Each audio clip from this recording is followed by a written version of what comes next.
आप अपने Samsung phone के अंदर कोई भी काम कर रहे हैं या फिर फ़िल्म देख रहे हैं, गाना सुन रहे हैं या फिर आप किसी के पास जो है कॉल लगा रहे हैं या फिर कोई कॉल कर रहा है तो आवाज़ बिल्कुल भी नहीं आ रहा है। यानी कि आपके सैमसंग फ़ोन के अंदर साउंड प्रॉब्लम आ गया है। तो इसको कैसे ठीक करते हैं आपको हम इस वीडियो में बताएंगे। तो यहाँ पे देखिए मैं आपको दो तरीके बताता हूँ। सबसे पहला तरीका बहुत ही आसान है। इससे काफ़ी हद तक जो है काफ़ी कह सकते हैं कि मोबाइल आपका ठीक हो ही जाता है। क्या करना है, आपने अपने फ़ोन के अंदर सेटिंग के अंदर आपको जानी है। क्लिक करेंगे और देखिए आपके सामने यहाँ पे सेटिंग मिलता है, साउंड्स एंड वाइब्रेशन करके यहाँ पे देखिए आपको सेटिंग मिल रहा है। आपको इसके ऊपर क्लिक करना है।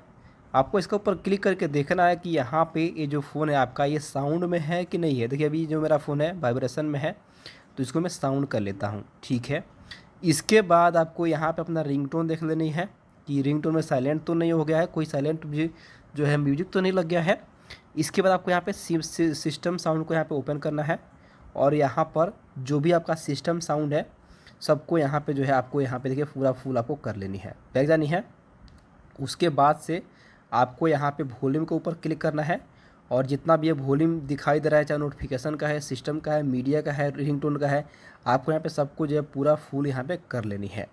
इतना करने के बाद आपको बैक आनी है और फिर से आपको जो है सॉन्ग प्ले करना है और गाना सुनना है। आवाज़ अगर आ रहा है तो बहुत बढ़िया है, अगर आवाज़ फिर भी नहीं आ रहा है तो कैसे कैसे क्या करेंगे।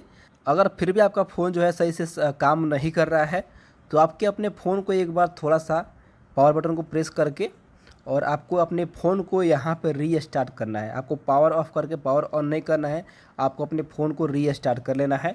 इन दोनों सेटिंग अगर आप करते हैं तो आपका फ़ोन सही हो जाएगा, साउंड की समस्या ठीक हो जाएगी। अच्छा लगा है वीडियो तो वीडियो को लाइक करें, चैनल सब्सक्राइब करें। धन्यवाद।